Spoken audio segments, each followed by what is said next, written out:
চমকিয়া উঠিলাম।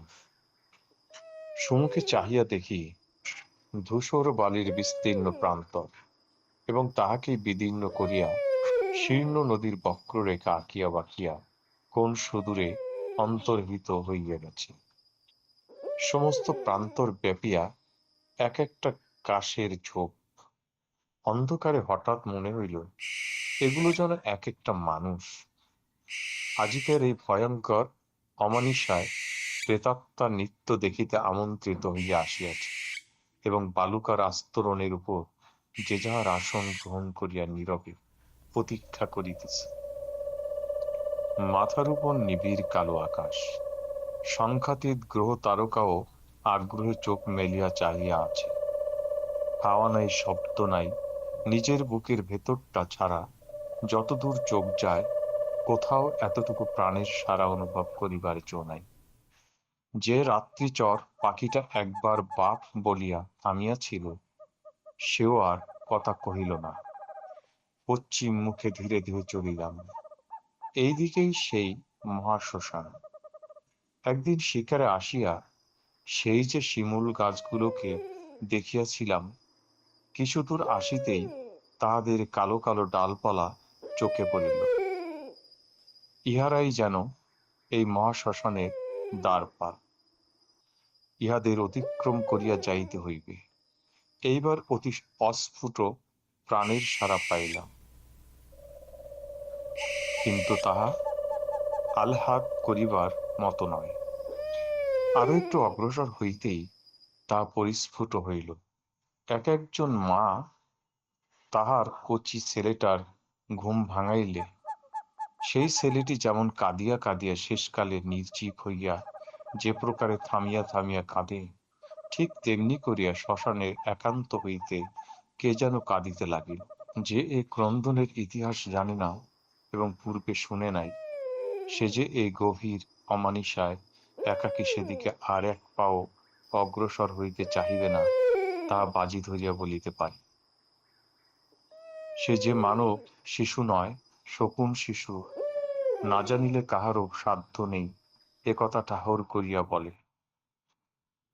আরো কাছে আসিতে দেখিলাম ঠিক তাই বটে।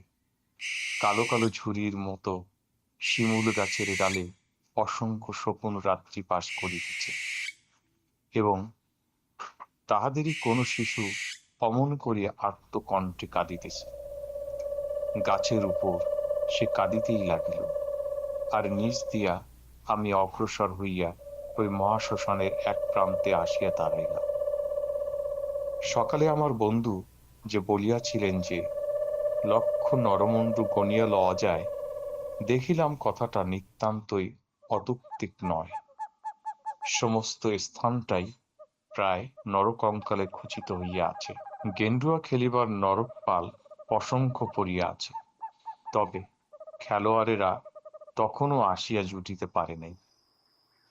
আমি ছাড়া আর কোনো অশরীরী দর্শক তথায় উপস্থিত ছিল না। এই দুটো নশ্বর চক্ষে আবিষ্কার করিতে পারিলাম। তখন ঘোর অমাবস্যা, সুতরাং খেলা শুরু হইবার বেশি দেরি নাই দেখিয়া আমি একটা বালুর ঢিবির উপর বসিয়া পড়িলাম। বন্দুকটা খুলিয়া টোটাটা আরেকবার পরীক্ষা করিয়া পুনরায় যথাস্থানে সন্নিবিষ্ট করিয়া কোলের উপর রাখিয়া প্রস্তুত হইয়া রহিলাম। হায় রে বন্ধু, বিপদের সময় সে কোনো সাহায্যই করিল না। পিয়ারের কথাটা মনে পড়িল। সে বলিয়াছিল, যদি অকপটে বিশ্বাসই করো না, তবে কর্মভোগ করিতে যাওয়া কেন? আর যদি বিশ্বাসের জোর না থাকে, তা হইলে ভূত পেত থাক বা না থাক, তোমায় কিছুতেই যাইতে দিব না। সত্যিই তো, এ আমি কি দেখিতে আসিয়াছি?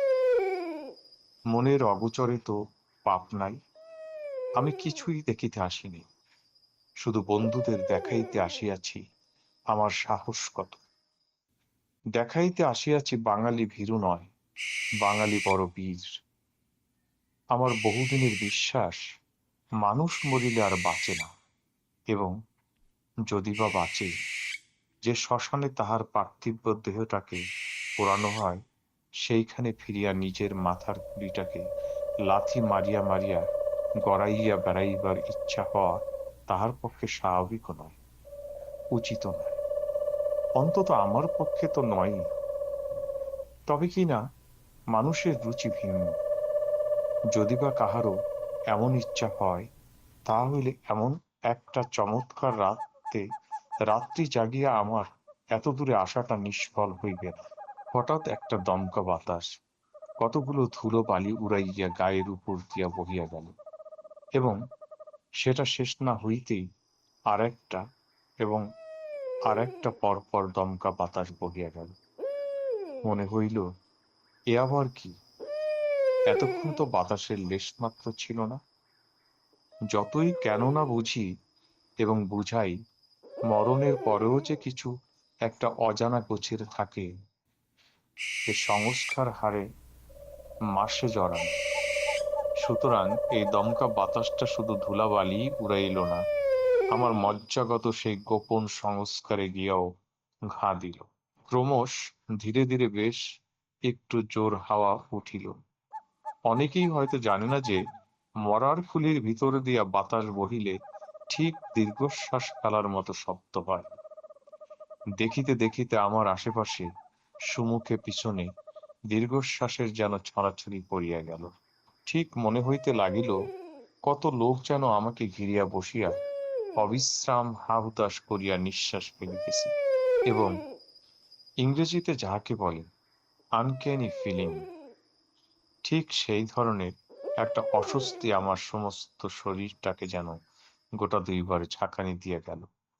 সেই শকুনের বাচ্চাটা তখনও চুপ করে নাই, সে যেন আরো বেশি করে গঙ্গাইতে লাগিল। বুঝিলাম, আমি ভয় পাইতেছি। বহু অভিজ্ঞতার ফলে বেশ জানিতাম, এ যে স্থানে আসিয়াছি, এখানে সময় মতো ভয় চাপিতে না পারিলে মৃত্যু পর্যন্ত ঘটিতে পারে। বস্তুতে এইরূপ ভয়ানক জায়গায় ইতিপূর্বে আমি কখনো একাকী আসি নাই। একাকী যে স্বচ্ছন্দে আসিতে পারিত, সে ইন্দ্র, আমি নই। অনেকবার তাহার সঙ্গে অনেক ভয়ানক স্থানে গিয়া আমারও একটা ধারণা জন্মিয়াছিল যে ইচ্ছা করিলে আমিও এই সকল স্থানে একাকী আসিতে পারি।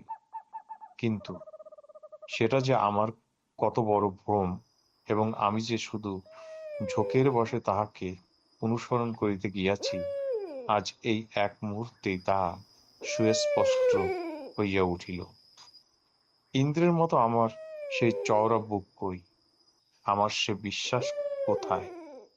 আমার সেই রাম নামের অভেদ্য কবচ কই?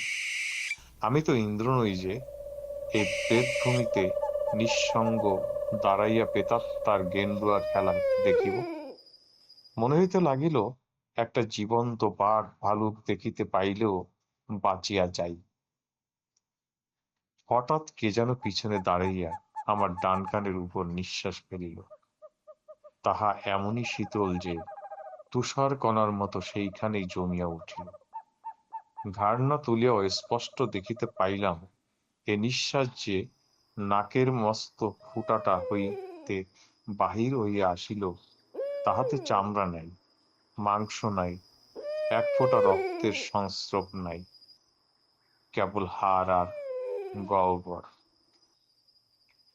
সম্মুখে পিছনে দক্ষিণে বামে অন্ধকার, স্তব্ধ নিশীথ রাত্রি ঝাঁ ঝাঁ করছে। আশেপাশে অদৃশ্য বায়বীয় কণ্ঠের হাহুতাশ ও দীর্ঘশ্বাস ক্রমাগত যেন হাতের কাছে ঘেঁষিয়া আসিতে লাগিল। কানের উপর তেমনি কনকনে ঠান্ডা নিঃশ্বাসে বিরাম নেই। এইটাই সর্বাপেক্ষা আমায় অবশ করিয়া আনিতে লাগিল। মনে হইতে লাগিল, সমস্ত প্রেতলোকের ঠান্ডা হাওয়া যেন এই গহ্বরটা দিয়েই বহিয়া আসিয়া আমার গায়ে লাগিতেছে।